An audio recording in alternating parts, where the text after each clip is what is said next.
మా ముసలోడు అయితే ఎంత క్లీన్ చేయమన్నాడు మామ. చూడండి నీళ్ళు వేసి క్లీన్ చేసిన. హాయ్ మామ, అందరికి నమస్తే. మామ ఈరోజు అయితే చూడండి ఏసీ ఫిల్టర్లు అయితే క్లీన్ చేయడానికి వచ్చినారు. నేను ఏదో చూపిస్తున్నా చూడండి మామ. మా ఏసీలో అయితే చెడిపోయినాయి, అన్ని క్లీన్ చేయడానికి వచ్చినారు మామ. చూడండి ఫిల్టర్ క్లీన్ చేసిన మట్టి ఎంత ఎత్తుందో, దుమ్మంతా పడింది మామ హమాంలో అయితే. ఇది కూడా క్లీన్ చేయమన్నాడు ముసలోడు. నేనైతే అంతలోపు అయితే చూడండి కింద ఉన్న అంత మొత్తం అయితే మా ముసలోడు ప్రతి ఒక్కటి క్లీన్ చేయమన్నాడు. ఈరోజు అన్నీ క్లీన్ చేస్తానా. నాకైతే దిమ్మ తిరిగిపోదాను మామ. ఒకటే పని మీద పని అని చెప్తాడు. నేనైతే కొద్దిగా నీళ్ళు వేసి లాగినామా ఫస్ట్. నా కాళ్ళకి అయితే సాక్సులు వేసుకున్నామా. ఎందుకంటే గాజొప్పులు ఏదంటే అవి పడుతుంటాయమ్మా సందులో, అందుకోసం జాగ్రత్త ఉండాలని ముందు జాగ్రత్త నేనైతే గ్లౌజులు వేసుకున్నామా. ఎంత లాగినా కూడా మట్టి పోవడం లేమమ్మా. చూడు మొత్తం పొద్దు నుంచి ఒకే పని మీద పని పెడతాడు మామ. చూడండి ఎంత గలీజ్ ఉందో చూడు మామ. ఇదంతా అయితే ఒక సైడ్కి లాగినామా. లాగిన తర్వాత నేను చూడండి మామ ఏం చేస్తాను, ఇంకా నీళ్ళు పట్టుకోవడానికి అయితే వచ్చాను. నీళ్ళు అయితే పట్టుకుంటున్నా హమాంలోకి వచ్చి. ఆ నీళ్ళు తీసుకొని పోయి ఆడ వేసి మొత్తం అది బాగా రుద్ది తెల్లగా చేసినామమ్మ.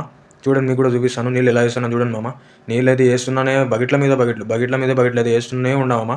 నాకు ఈరోజు దూరంతా తీరిపోయింది మామ పని చేసి పైన చూసి ఎండ అయితే బీభత్సంగా వేడి ఉంది మామ. ఏమంటే వెళ్తురు లేదు మామ, సందులోకి అయితే దూరినా నేను, అందుకోసం వెళ్తురు లేదు, చీకటిగానే ఉంటుంది. అయిపోయింది మామ, కొద్దిగా ఉంది మామ. మామ పోయేటప్పుడు కుడి చేత్తో ఒక దెబ్బేసి మామ. నెక్స్ట్ మళ్ళీ కలుద్దాం, ఉంటాం మామ. బాయ్ మరి అయితే.